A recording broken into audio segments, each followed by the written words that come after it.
Hello friends, welcome to current with Kishan sir. તો આપણે કંઈક જીકેની સિરીઝ સ્ટાર્ટ કરી હતી તલાટી એક્ઝામ માટે. એની અંદર આપણે ઓલરેડી 5 મહત્વપૂર્ણ જીકેના ટોપિક જોઈ ગયા છે. તો જો તમે આગળના જીકેના ટોપિક ન જોયા હોય તો ખાસ કરીને જોઈ લેજો. અહીંયા આઈ બટન ઉપર પોપઅપ થયું હશે, એના ઉપર ક્લિક કરો અને આ પ્લે લિસ્ટ છે એની અંદર બધા જીકેના ટોપિક તમને જોવા મળશે. આની પીડીએફ છે એ આપણા ટેલિગ્રામ ચેનલની અંદર જ્યારે ભેગી થશે ત્યારે હું અપલોડ કરી દઈશ. ઓકે, તો આજે આપણે એક મહત્વપૂર્ણ જીકેનો ટોપિક જોવાનો છે, એ છે રશિયા અને યુક્રેનને લઈને પ્રશ્નો. તો ગઈ જુનિયર ક્લાર્ક એક્ઝામની અંદર તમને યુક્રેનને લઈને ક્વેશ્ચન પૂછાઈ ગયો. યુક્રેનને લઈને શું ક્વેશ્ચન પૂછાયો હતો? તો એવો ક્વેશ્ચન પૂછાયો હતો કે નીચેનામાંથી કયા દેશની સરહદ યુક્રેનને અડે છે, અથવા તો કયા દેશની સરહદ યુક્રેનને અડતી નથી. એમાંથી ગમે તે એક દેશ હતો એની સરહદ છે એ યુક્રેનને અડતી હતી નહીં. તો આ ટાઈપનો ક્વેશ્ચન છે એ યુક્રેનમાંથી પૂછાઈ ગયો. આમ જોવા જઈએ તો આ ઇન્ટરનેશનલ ટોપિક છે, પરંતુ રશિયા અને યુક્રેનનો જે વોર છે એ ઘણા લાંબા સમયથી ચાલે છે. અત્યારે કરંટની અંદર પણ રનિંગ છે. તમને ખબર છે કે યુએસએ છે એ યુએસએ યુક્રેનને સપોર્ટ કરે છે, હથિયારો છે એ હથિયારો આપે છે, ફાઇનાન્શિયલ હેલ્પ કરે છે. તો અહીંયા રશિયા અને યુક્રેનનો યુદ્ધ ચાલે છે, ઘણા લાંબા સમયથી ચાલે છે અને ઘણી બધી ડેવલપમેન્ટ થઈ છે. ઓલરેડી આના ઉપર મેં એક વિડીયો બનાવ્યો હતો, પરંતુ મને એ વખતે એવું લાગતું હતું કે ભાઈ આ બહુ ઇન્ટરનેશનલ ટોપિક છે, એટલા માટે આમાંથી બહુ એટલા બધા ખાસ ક્વેશ્ચન પૂછાય નહીં.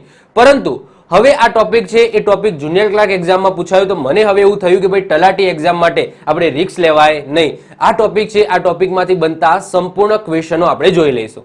તો સૌથી પહેલા તો આપણે સમજીશું કે ભાઈ રશિયા અને યુક્રેનનું યુદ્ધ કેમ છે. ઓકે, કેમ થયું છે, આ યુદ્ધ કેમ ચાલે છે, રશિયાએ યુક્રેન ઉપર આક્રમણ કેમ કર્યું છે. ઓકે, તો એ પહેલા આપણે સમજીશું. થોડી 5 મિનિટ આપણે સમજીશું કે ભાઈ આ બંને વચ્ચે યુદ્ધ કેમ થયું છે. કારણ કે મે બી તમને આ રીતના થિયરિકલ ક્વેશ્ચન કદાચ ન પૂછાય, પરંતુ તમને પ્રેક્ટિકલ ક્વેશ્ચન પૂછાય તો તમને ખબર હોવી જોઈએ કે ભાઈ રશિયા અને યુક્રેનનું યુદ્ધ કેમ ચાલે છે. ઓકે, એ પણ તમને ખબર હોવી જોઈએ. તો પહેલા આપણે એ સમજી લઈએ, નેટો શું છે એ આપણે સમજી લઈએ, પછી રશિયા અને યુક્રેનમાંથી બનતા પ્રશ્નો પણ આપણે જોઈ લઈશું, અને આપણે જે બોર્ડર છે રશિયા અને યુક્રેનની એને પણ આપણે જોવાની છે કે ભાઈ કયા કયા દેશોની સરહદ છે એ રશિયા અને યુક્રેનને અડે છે. ક્લિયર? ચલો, તો સૌથી પહેલા આપણે સમજીશું કે ભાઈ રશિયા અને યુક્રેનનું યુદ્ધ છે એ યુદ્ધ કેમ છે. તો હું તમને પહેલા તો મેપમાં તમને લઈ જાઉં છું. હવે જો આનું ભૂતકાળથી શરૂઆત કરીએ તો તમને ખબર છે કે દ્વિતીય વિશ્વયુદ્ધ એટલે કે જે બીજું વિશ્વયુદ્ધ છે એ 1945 ની અંદર પૂરું થયું હતું. યુએસએ દ્વારા જાપાનની અંદર 2 પરમાણુ બોમ્બ નાખવામાં આવ્યા હતા, હિરોશીમા અને નાગાસાકીની અંદર. ઓકે, અને એ સાથે જે દ્વિતીય વિશ્વયુદ્ધ છે, બીજું વિશ્વયુદ્ધ છે એ પૂરું થયું હતું. હવે બીજા વિશ્વયુદ્ધની વાત કરીએ તો આમ જોવા જઈએ તો યુએસએ અને રશિયા છે એ એક બાજુ હતા, જ્યારે જાપાન છે એ એમની સામેની બાજુ હતા, જર્મની બાજુ હતા. ક્લિયર? તો જર્મની છે, જાપાન છે એ એક તરફ હતા, અને યુએસએ, વિચાર કરો અત્યારે જે બે દેશો આમને સામને છે યુએસએ અને રશિયા, એ દ્વિતીય વિશ્વયુદ્ધની અંદર એક બાજુ જ હતા, એક તરફ હતા. તો જ્યારે દ્વિતીય વિશ્વયુદ્ધ પૂરું થયું ત્યારે વિશ્વગુરુ બનવાની હરીફાઈ છે એ શરૂ થઈ હતી, અને એમાં 2 વિશ્વગુરુ ઉભરીને આવ્યા હતા.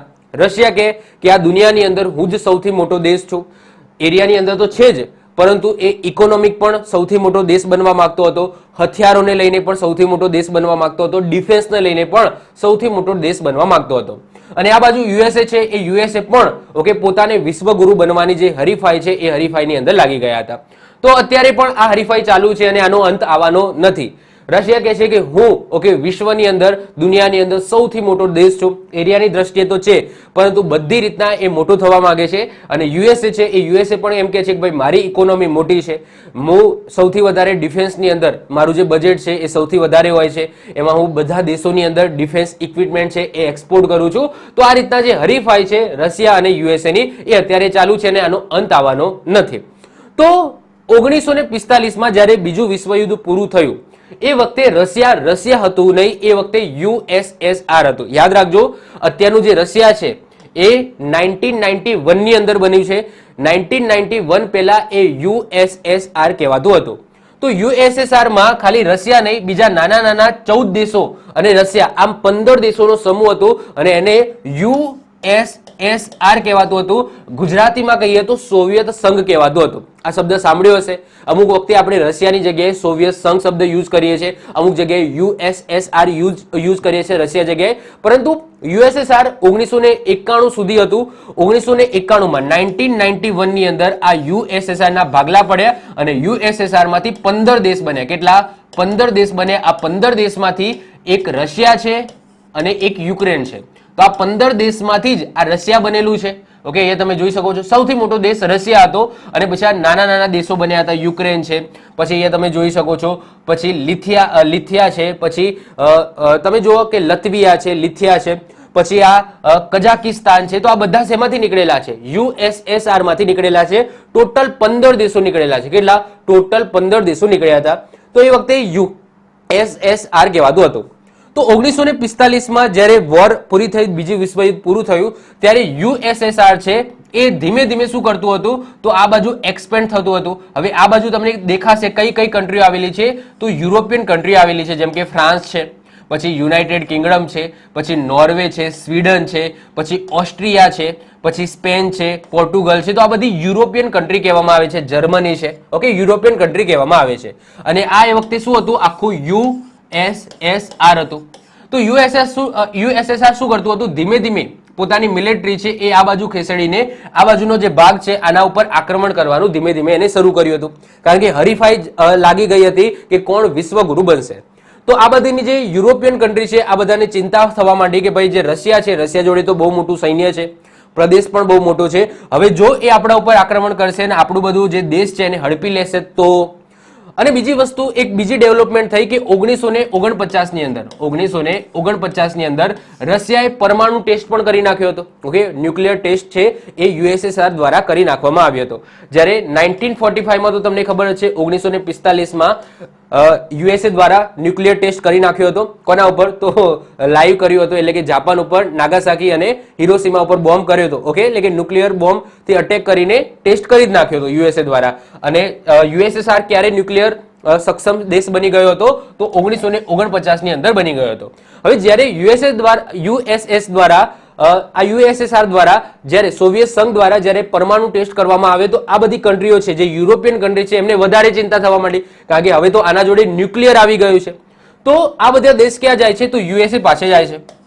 એટલે કે આ યુરોપિયન સંઘ છે, સોરી યુરોપિયન યુનિયન, યુરોપિયન સંઘ નહીં. ઓકે, તો યુરોપિયન યુનિયનની જે કન્ટ્રીઓ છે જેની અંદર નોર્વે, યુનાઇટેડ કિંગડમ એટલે કે ઇંગ્લેન્ડ આવે છે, પછી જર્મની આવે છે, ફ્રાન્સ આવે છે, એ બધા ક્યાં જાય છે? યુએસએ પાસે જાય છે.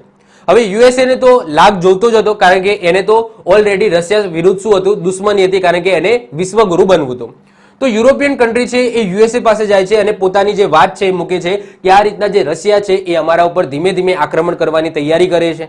હવે એના જોડે ન્યુક્લિયર બોમ્બ આવી ગયો છે, તો હવે અમને બહુ બીક લાગે છે. તો આપણે કંઈક એવું સંગઠન બનાવીએ. તો યુએસએ દ્વારા સંગઠન બનાવવામાં આવે છે જેને કહેવામાં આવે છે નેટો. ઓકે, તો નેટો નામનું એક સંગઠન બનાવ્યું. આ નેટોનું ફૂલ ફોર્મ શું થાય? North Atlantic Treaty Organization. શું થશે? North Atlantic Treaty Organization. હવે આને નેટો નામ કેમ આપ્યું એ પણ સમજી લો. જો આ જે યુએસએ છે, અહીંયા યુએસએ છે, અહીંયા કેનેડા છે, અને આ બાજુ તમે જોશો તો અહીંયા તમને યુરોપિયન કન્ટ્રી જોવા મળશે, યુનાઇટેડ કિંગડમ છે, ફ્રાન્સ છે, જર્મની છે. તો આ બંને વચ્ચેનું જે ઓશિયન છે એ છે નોર્થ એટલાન્ટિક, અને એટલા જ માટે આ જે ટ્રીટી છે એનું નામ નેટો પાડવામાં આવ્યું, નોર્થ એટલાન્ટિક ટ્રીટી ઓર્ગેનાઇઝેશન. એટલે કે જે નોર્થ એટલાન્ટિકની આજુબાજુના દેશો છે એ આની અંદર પાર્ટિસિપેટ કરશે, એટલે કે આના સદસ્ય દેશો હશે. તો આની અંદર યુએસએ તમને જોવા મળશે, કેનેડા જોવા મળશે, આ બાજુથી તમે જુઓ તો યુકે તમને જોવા મળશે, જર્મની છે, નોર્વે છે, ફ્રાન્સ છે, સ્પેન છે, આ બધા દેશો તમને જોવા મળશે. કેમ? કારણ કે તમે જુઓ નોર્થ એટલાન્ટિકની બંને બાજુમાં આવેલા દેશો છે. તો આનું નામ એ રીતના જ પાડવામાં આવ્યું હતું, ભાઈ નોર્થ એટલાન્ટિક છે એની આજુબાજુના દેશો આના સભ્યો એટલે કે સદસ્ય દેશો બનશે. એટલા માટે આ જાપાન છે, અત્યારે તમે જુઓ કે જાપાન છે એ વધારે પડતું યુએસએ બાજુ નમેલું છે. કારણ કે યુએસએ અને જાપાન વચ્ચે શું થયેલી છે? એક ડિફેન્સ ટ્રીટી થયેલી છે, ડિફેન્સ પેક્ટ તમે કહી શકો. એનાથી શું થાય છે?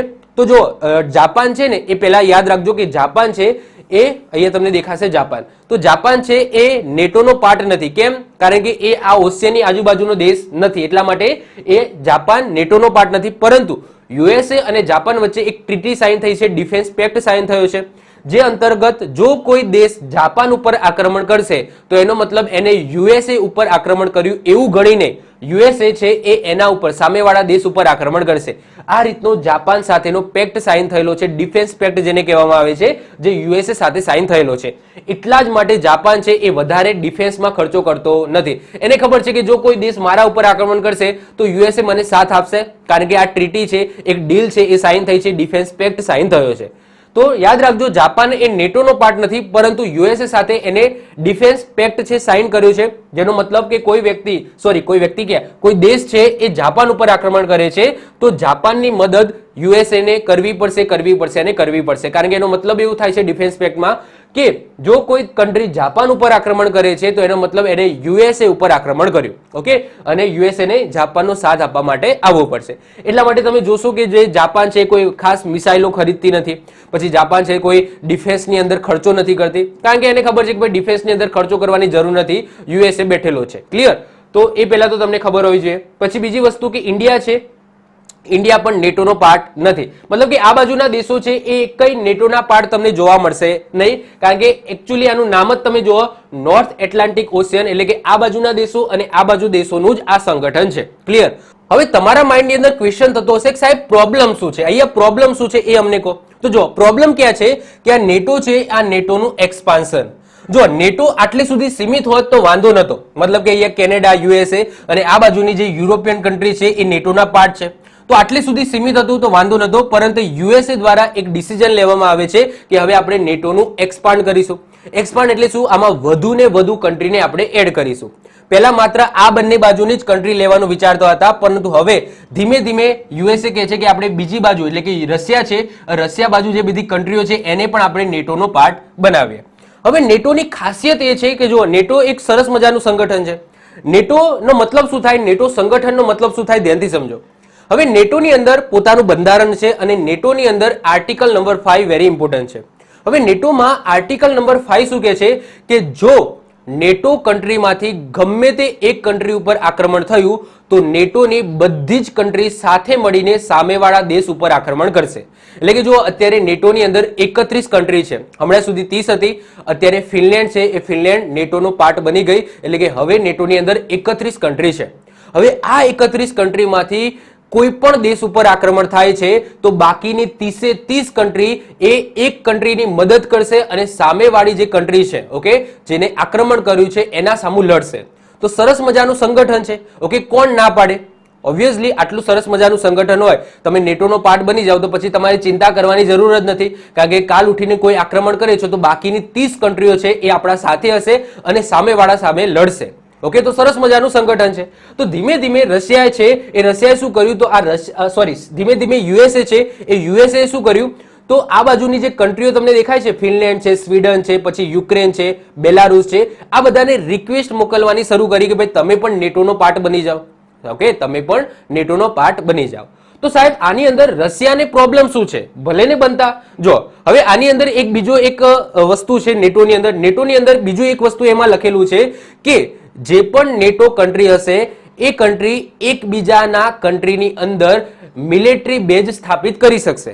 ઓકે, આવું નેટો કન્ટ્રીની જે બંધારણ છે એની અંદર લખેલું છે. શું લખેલું છે ધ્યાનથી સમજો કે જે પણ નેટો કન્ટ્રીના સદસ્યો છે એ કન્ટ્રી એકબીજા દેશોની અંદર પોતાનું મિલિટરી બેઝ સ્થાપિત કરી શકશે.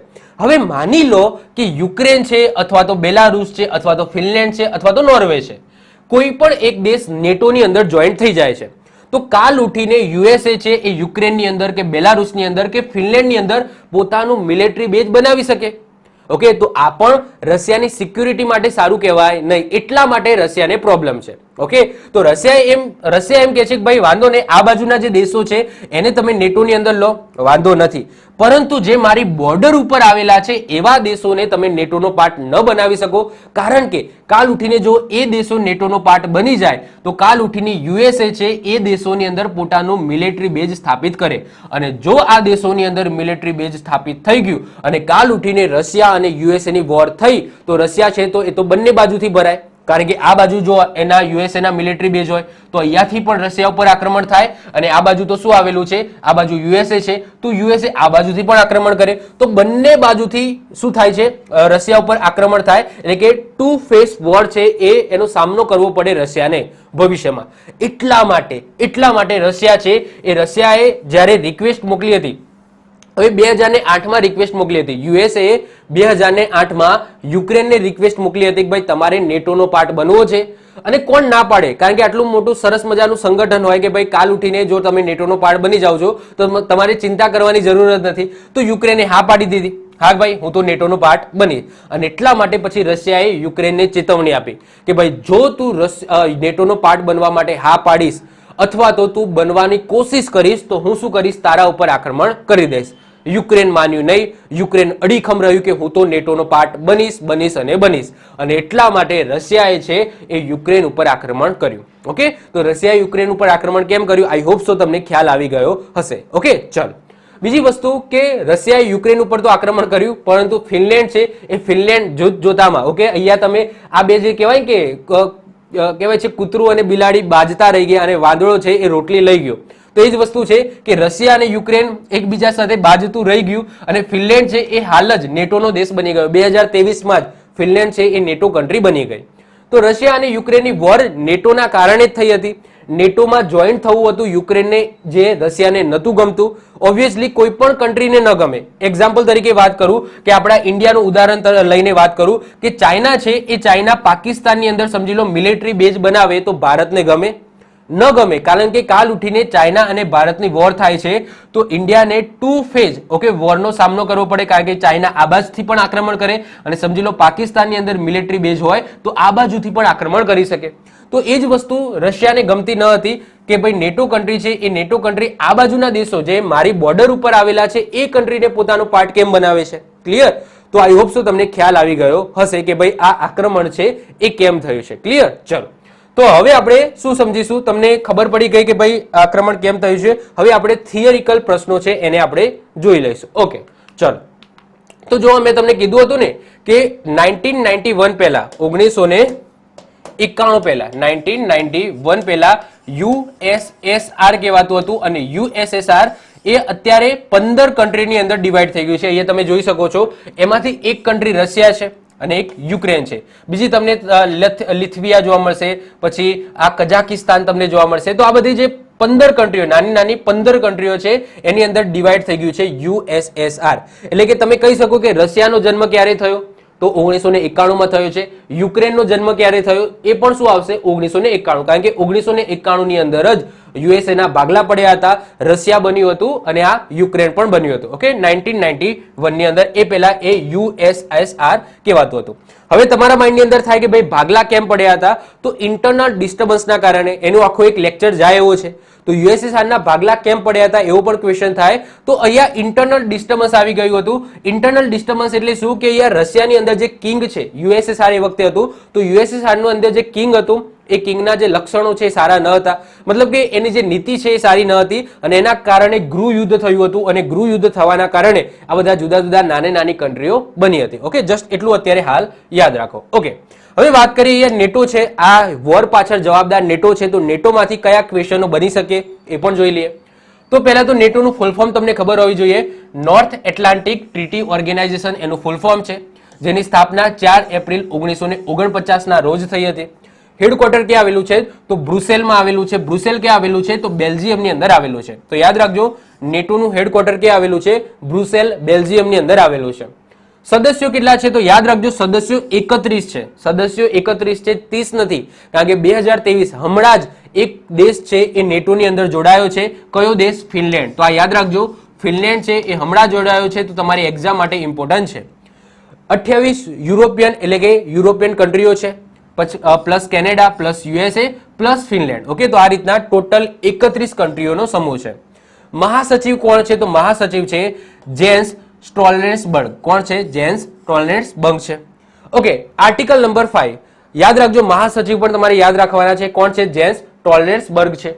આગળ વાત કરીએ આર્ટિકલ નંબર 5, આપણા બંધારણનો આર્ટિકલ નંબર 5 નથી, નેટોનો આર્ટિકલ નંબર 5 છે. એની અંદર શું લખેલું છે તો નેટો એક સૈન્ય સંગઠન છે જે સંગઠન સામૂહિક સુરક્ષા વ્યવસ્થા બનાવે છે, જે અંતર્ગત કોઈ પણ સદસ્ય દેશ ઉપર હુમલો થશે તો નેટોના દરેક સદસ્યો ભેગા થઈને સામેવાળા દેશ ઉપર હુમલો કરશે. તો આવું ક્યાં લખેલું છે? આર્ટિકલ નંબર 5 માં લખેલું છે. તો ઇંગ્લિશમાં લખેલું છે, મેં એનું ગુજરાતીમાં ટ્રાન્સલેટ કરીને અહીંયા લખેલું છે. તો આર્ટિકલ નંબર 5 છે, વેરી ઇમ્પોર્ટન્ટ છે, યાદ રાખીશું. આગળ વાત કરીએ યુક્રેન દેશ ક્યારે સ્વતંત્ર થયો, આવો પૂછાય તો યાદ રાખજો, યુક્રેન દેશનો જન્મ ક્યારે થયો? 1991 ની અંદર મેં હમણાં જ વાત કરી. એ વખતે ઓકે યુએસએસઆર ના ભાગલા પડીને 15 કન્ટ્રીઓ બની હતી, એમાંથી એક યુક્રેન પણ હતું અને એક યુએસએ પણ હતું. તો 1991 માં યુએસએસઆર જેને સોવિયત સંઘ કહેવામાં આવે છે એમાંથી 15 દેશ બન્યા, જેમાંથી એક યુક્રેન હતું. હવે વાત કરીએ યુક્રેનની, તો યુક્રેનની વાત કરીએ તો યુક્રેનમાંથી કયા ટાઈપના ક્વેશ્ચન બની શકે એ જોઈ લઈએ. તો સૌથી પહેલા વાત કરીએ રાષ્ટ્રપતિ. તો યુક્રેનના રાષ્ટ્રપતિ કોણ છે? તો વ્લાદિમીર ઝેલેન્સ્કી છે. કોણ છે? વ્લાદિમીર ઝેલેન્સ્કી છે, જે 2019 થી યુક્રેનના રાષ્ટ્રપતિ છે. સાલ યાદ રાખજો, 2019 થી યુક્રેનના રાષ્ટ્રપતિ છે. રાષ્ટ્રપતિ બન્યા પહેલા એ શું કરતા હતા? તો એક કોમેડિયન હતા, તમે એ જોઈ શકો છો. ઓકે, તો અભિનેતા હતા એક. તો કોમેડિયન વ્યક્તિ છે એ આગળ જતા એ દેશના રાષ્ટ્રપતિ બને છે. એટલે કે માની લો કે આવું થયું છે કે કપિલ શર્મા છે, એ કપિલ શર્મા કાલ ઉઠીને આપણા દેશના રાષ્ટ્રપતિ બની જાય અથવા તો પ્રધાનમંત્રી બની જાય. તો એવી વસ્તુ યુક્રેનની અંદર થઈ હતી. તો એક કોમેડિયન અભિનેતા હતા જે આગળ જતા યુક્રેનના શું બન્યા છે? રાષ્ટ્રપતિ બન્યા છે. રાજધાનીની વાત કરીએ તો યુક્રેનની રાજધાની કઈ છે? કીવ છે. યાદ રાખજો, કીવ એ યુક્રેનની રાજધાની છે. મુદ્રાની વાત કરીએ, કરન્સીની વાત કરીએ તો કરન્સીને કયા નામથી બોલાવવામાં આવે છે? તો યુક્રેનિયાઈ રિવેન્યા. શું બોલાવવામાં આવે છે? યુક્રેનિયાઈ રિવેન્યા બોલાવવામાં આવે છે. હવે વેરી ઇમ્પોર્ટન્ટ ક્વેશ્ચન કે યુક્રેનને કયા કયા દેશોની સરહદ અડે છે? તો 7 દેશોની સરહદ અડે છે. એને યાદ રાખવા માટે અહીંયા લખેલું પણ છે. ઓકે, પણ સૌથી પહેલા અહીંયા મેપની અંદર જોઈએ કે કયા 7 દેશ છે. તો અહીંયા તમને યુક્રેન દેખાય છે? યસ. ચલો, તો યુક્રેન દેખાય છે. હવે આપણે સમજીએ કે જો કયા કયા દેશ છે. એક તો રશિયા છે, તો એક તમારું રશિયા થઈ ગયું. પછી એના ઉપર તમે જુઓ તો અહીંયા છે બેલારુસ, તો બીજા નંબરે છે તમારું બેલારુસ. ત્રીજું કયું છે? પોલેન્ડ છે, તો પોલેન્ડની સરહદ રહે છે, તો ત્રીજા નંબરે પોલેન્ડ છે. એના પછી આ બાજુ આવી જાઓ તો અહીંયા દેખાય છે સ્લોવાકિયા. ઓકે, સ્લોવાકિયા, તો ચોથા નંબરનો દેશ છે સ્લોવાકિયા. પછી અહીંયા તમે જોશો 5મા નંબરે છે હંગરી, તો હંગરીની અડે છે. એના પછી અહીંયા તમે 6થા નંબરે જુઓ તો એ છે રોમાનિયા. ઓકે, તો રોમાનિયાની અડે છે. અને એક છે મોલ્ડોવા, તો 7મા નંબરે છે મોલ્ડોવા. તો આ રીતના 7 દેશો છે, આ 7 દેશોની સરહદ અડે છે. અહીંયા એક બીજું તમને લખેલું છે ક્રિમિયા. એકચ્યુઅલી ક્રિમિયા છે ને એ પહેલા યુક્રેનનો ભાગ હતો, પરંતુ રશિયા દ્વારા એને 2014માં કબજાઈ લેવામાં આવે છે. તો યાદ રાખજો, અહીંયા જે ક્રિમિયા દેખાય છે ને ક્રિમિયા, તો આ ક્રિમિયા છે ને એ રશિયાનો ભાગ છે. પહેલા યુક્રેનનો ભાગ હતો, પરંતુ 2014 એટલે હમણાંની જ વાત કહેવાય, 2014ની અંદર જ ઓકે રશિયાએ આક્રમણ કરીને ક્રિમિયા છે એને શું કરી નાખ્યું હતું? કબજાઈ લીધું હતું. તો આ આપણે યાદ રાખીશું. ઓકે, તો Belarus, Russia, Moldova, Romania, હંગરી, Slovakia અને પોલેન્ડ. તો આ જે 7 દેશો છે, આ 7 દેશો એના જોડે ઓકે યુક્રેનની બોર્ડર અડે છે. એને કઈ રીતના યાદ રાખો? તો બેરો, કોઈ વ્યક્તિ બેરો હોય તો એ બેરો. પછી રમ, બેરા વ્યક્તિને કહેવાનું છે રમ. ઓકે, અને હસોપો, તો થોડો મને ટાઈમ ઓછો મળ્યો છે તો મને જેવી રીતના ટ્રીક બની ઓકે એ રીતના બનાવીને મૂકી દીધી છે. બેરો, રમ, હસોપો, બેરો, રમ, હસોપો. તમારે અલગ કોઈ ટ્રીક હોય ઓકે, તમે તમારી રીતના યાદ રાખી શકતા હોય તો તમે તમારી રીતના પણ યાદ રાખી શકો છો. બાકી તમે આ રીતના યાદ રાખી લો, બેરો, રમ, હસોપો, બેરો, રમ, હસોપો. ઓકે, તો આ રીતના યાદ રાખી શકો છો. બેરો એટલે કે બેલારુસ અને રોમાનિયા, રમ એટલે રશિયા અને મોલ્ડોવા, અને હસોપો એટલે કે હંગરી, સ્લોવાકિયા અને પોલેન્ડ. તો આ રીતના તમે યાદ રાખી શકો છો, બેરો, રમ, હસોપો. ક્લિયર? ચલો, હવે આપણે વાત કરીશું રશિયાની. રશિયાની વાત કરીએ તો રાષ્ટ્રપતિ કોણ છે? તો વ્લાદિમીર પુતિન છે. ક્યારથી? તો 2012 થી એ રશિયાના શું છે? તો રશિયાના રાષ્ટ્રપતિ છે. યાદ રાખજો, રશિયા છે ને એ ડેમોક્રેટિક કન્ટ્રી નથી. કેવી છે? કમ્યુનિસ્ટ કન્ટ્રી છે. ડેમોક્રેટિક એટલે એવી કન્ટ્રી જેના 2 પાર્ટી હોય. ઓકે, તમને ખબર છે કે યુએસએ છે અને યુએસએ છે, પછી ઇન્ડિયા છે, પછી પાકિસ્તાન છે. આ બધી ડેમોક્રેટિક કન્ટ્રી છે જેમની અંદર 2 પાર્ટી હોય અને વારાફરતી છે એક પાર્ટીમાંથી અથવા તો જે પાર્ટી જીતે ઓકે આમ કહેવાય કે બેલેન્સ બનાવતી હોય. ઓકે, 2 પાર્ટી બેલેન્સ બનાવતી હોય. જ્યારે તમે રશિયાની અંદર જોવો, પછી ચાઇનાની અંદર જોવો તો એમાં એક જ પાર્ટી તમને જોવા મળશે, કમ્યુનિસ્ટ પાર્ટી. ઓકે, એટલા માટે એને કમ્યુનિસ્ટ દેશ કહેવામાં આવે છે. ચલો આગળ વાત કરીએ રાજધાની. તો રશિયાની રાજધાની કઈ છે? તો મોસ્કો છે. કઈ છે? મોસ્કો છે. મુદ્રાની વાત કરીએ તો રશિયાના જે કરન્સી છે એને રૂબેલ કહેવામાં આવે છે. શું કહેવામાં આવે છે? રૂબેલ અથવા તો રૂબલ કહેવામાં આવે છે. આ યાદ રાખજો, રશિયાનું જે સંસદ છે એ સંસદને ડ્યુમા કહેવામાં આવે છે. કયા નામથી બોલાવવામાં આવે છે? ડ્યુમાના નામથી બોલાવવામાં આવે છે. જે રીતના આપણે સંસદ કહીએ છીએ એ રીતના રશિયામાં ડ્યુમા કહેવામાં આવે છે. યુએસએમાં કોંગ્રેસ કહેવામાં આવે છે, જ્યારે અહીંયા આપણે કોંગ્રેસ પાર્ટી છે. ઓકે, ત્યાં આખું જે સંસદ છે એ સંસદનું નામ જ કોંગ્રેસ છે. આગળ વાત કરીએ રશિયાને કયા કયા દેશોની બોર્ડર અડે છે? તો 12 દેશોની બોર્ડર અડે છે. કેટલા? 12 દેશોની બોર્ડર અડે છે. હવે આને ખાલી એક વખત ગો થ્રુ તમારે જતું રહેવાનું છે, બધા યાદ રાખવાની જરૂર નથી. જસ્ટ તમે જોઈ લો એટલે તમને આઈડિયા આવી જાય. પછી નોર્થ કોરિયા છે. ઓકે, એક પહેલું નોર્થ કોરિયા, પછી ચાઇના છે, મંગોલિયા છે, પછી એઝરબાઈજાન છે, જોર્જિયા છે, કઝાકિસ્તાન છે, યુક્રેન છે, બેલારુસ છે, લથવિયા છે, ઇસ્ટોનિયા છે, ફિનલેન્ડ, યાદ રાખજો ફિનલેન્ડ છે અને નોર્વે છે. હું તમને મેપની અંદર પણ બતાવી દઉં. જો મેપની અંદર પણ આપણે જોઈ લઈએ. તમે આ બાજુ આવશો તો અહીંયા તમને દેખાશે નોર્થ કોરિયા. ઓકે, આ રશિયા છે ઉપર, આ છે નોર્થ કોરિયા. તો નોર્થ કોરિયાની થોડી એવી બોર્ડર તમને અડેલી જોવા મળશે. એના પછી તમે અહીંયા આવશો તો આ છે મંગોલિયા. કયું છે? મંગોલિયા છે.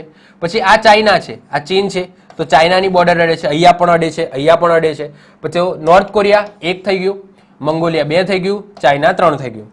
એના પછી આ બાજુ આવો, આ બાજુ આવો તો અહીંયા છે કઝાકિસ્તાન. ઓકે, તો કઝાકિસ્તાન એ તમારી 4થા નંબરની કન્ટ્રી થઈ ગઈ. એના પછી તમે અહીંયા આવશો તો અહીંયા તમને 2 દેશ જોવા મળશે, એક છે જોર્જિયા અને બીજું છે એઝરબાઈજાન. ઓકે, તો અહીંયા તમને જો તો બંને કન્ટ્રી છે, આ બંને કન્ટ્રીની અહીંયા અડે છે બોર્ડર. જુઓ, ઓકે, જોર્જિયાની પણ અહીંયા અડે છે અને અહીંયા એઝરબાઈજાનની પણ અડે છે. તો 4 થઈ, આ છે 5 અને એઝરબાઈજાન છે તમારી 6. એના પછી તમે અહીંયા આવો તો 7મા નંબરે શું છે? યુક્રેન છે. તો 7મા નંબરની કન્ટ્રી છે તમારી યુક્રેન. એના પછી તમે અહીંયા જોશો તો અહીંયા યુક્રેનના ઉપર જ તમને બેલારુસ જોવા મળશે. તો 8મા નંબરની કન્ટ્રી થઈ ગઈ તમારી બેલારુસ. એના પછી અહીંયા તમે જોશો તો લથવિયા અને ઇસ્ટોનિયા છે. જો લુથવિયા અલગ દેશ છે, તો લુથવિયા અને લથવિયા બંને અલગ અલગ દેશ છે. લુથવિયા છે એ લુથવિયાની બોર્ડર રશિયા સાથે અડતી નથી. તમે અહીંયા જોઈ શકો છો, લુથવિયાની બોર્ડર એ રશિયા સાથે નથી અડતી, લથવિયાની અડે છે અને ઇસ્ટોનિયાની અડે છે. તો 9મા નંબરે થઈ જશે લથવિયા અને 10મા નંબરે થઈ જશે ઇસ્ટોનિયા. એના પછી ઉપર આવી જાઓ તો ઉપર તમને જોવા મળશે ફિનલેન્ડ. ઓકે, જે હમણાં જ નેટોનો પાર્ટ બન્યો, તો 11મા નંબરે છે ફિનલેન્ડ. અને અહીંયા તમે જોશો તો આ જે બોર્ડર દેખાય છે આ કોની છે? તો આ છે નોર્વેની. ઓકે, સ્વીડન નથી અડતો, યાદ રાખજો સ્વીડન છે એ રશિયાને અડતો નથી. તો જો તમારે ધ્યાન ક્યાં રાખવાનું છે, જો તમને એક્ઝામની અંદર રશિયાની નેબરિંગ કન્ટ્રી પૂછાય તો તમારા માટે જો 2 શક્યતા છે. ઓકે, 2 કન્ટ્રીમાં યાદ રાખવાનું, એક છે લથવિયા. Okay, sorry લુથવિયા. લથવિયા તો છે જ, લુથવિયા યાદ રાખવાનો. તો આ કદાચ ઓપ્શનની અંદર હોઈ શકે છે અથવા તો સ્વીડન ઓપ્શનની અંદર હોઈ શકે છે. તો લુથવિયા અને સ્વીડન છે એને ધ્યાનમાં રાખવાના, તમારે માઇન્ડમાં રાખવાના કે સ્વીડન અને લુથવિયા છે એ રશિયાને અડતું નથી. ઓકે, નોર્વે અડે છે. ઓકે, નોર્વે અડે છે અને ફિનલેન્ડ અડે છે. સ્વીડન અડતું નથી અને લુથવિયા અડતું નથી. લથવિયા અડે છે. ઓકે, લથવિયા અડે છે, લુથવિયા અડતું નથી. તો જો તમને કદાચ આમાંથી ક્વેશ્ચન પૂછાશે તો તમારે ઊંધું જવાનું છે. ઊંધું એટલે કે કઈ કન્ટ્રી અડતી નથી એ રીતના તમારે વિચારવાનું છે. એ રીતના વિચારો તો તમારે એક પોસિબિલિટી છે કે સ્વીડન તમને આપી શકે અને બીજી પોસિબિલિટી છે કે લુથવિયા છે, આ લુથવિયા આપી શકે. ક્લિયર? તો આ તમારે ખાસ ઇમ્પોર્ટન્ટ છે, યાદ રાખવાનું છે. બાકી બધું તો તમને ઇઝીલી છે ખબર પડી જશે. ઓકે, ચલો. અને મેં તમને છેલ્લે હમણાં એક વસ્તુ બતાવી હતી કે જે ક્રિમિયા છે, આ ક્રિમિયા કયા દેશનો પાર્ટ છે? તો અત્યારે હાલ કયા દેશનો પાર્ટ છે? તો યાદ રાખજો આ ક્રિમિયા દેખાય છે, આ યુક્રેન છે. આ યુક્રેનના નીચે તમને ક્રિમિયા કરીને એક ટાપુ જેવું દેખાતું હશે, આ અત્યારે રશિયાનો ભાગ છે. જો હું તમને બતાવું તો અહીંયા તમને દેખાતું હશે, આ યુક્રેન છે. તો યુક્રેનમાં અહીંયા નીચે તમને દેખાશે, અહીંયા બ્લેક સી છે. આ સી, આ દરિયાનું નામ પણ યાદ રાખજો, બ્લેક સી કહેવામાં આવે છે. તો અહીંયા યાદ રાખજો, અહીંયા તમને દેખાય છે તો આને બ્લેક સી કહેવામાં આવે છે. તો તમને એક્ઝામની અંદર એવું પણ પૂછાય કે રશિયા અને યુક્રેન, ઓકે, એ બંને કઈ જળથી કનેક્ટેડ હોય છે? તો બ્લેક સી. ઓકે, કયા પાણીના સમૂહથી કનેક્ટેડ હોય છે? તો મતલબ કે એ ટાઈપનો ક્વેશ્ચન ગમે તે રીતના બની શકે. તો યાદ રાખજો બ્લેક સી. અથવા તો તમને એવું પણ પૂછાઈ જાય કે યુક્રેનની દક્ષિણ ભાગમાં, ઓકે, કયું પાણીનો જથ્થો આવેલો છે અથવા તો એક સરોવર જેવું તમને દેખાશે. તો આન્સર યાદ રાખજો બ્લેક સી, જે ઓલરેડી દરિયાને અડેલું જ છે એટલા માટે એને સી કહેવામાં આવે છે.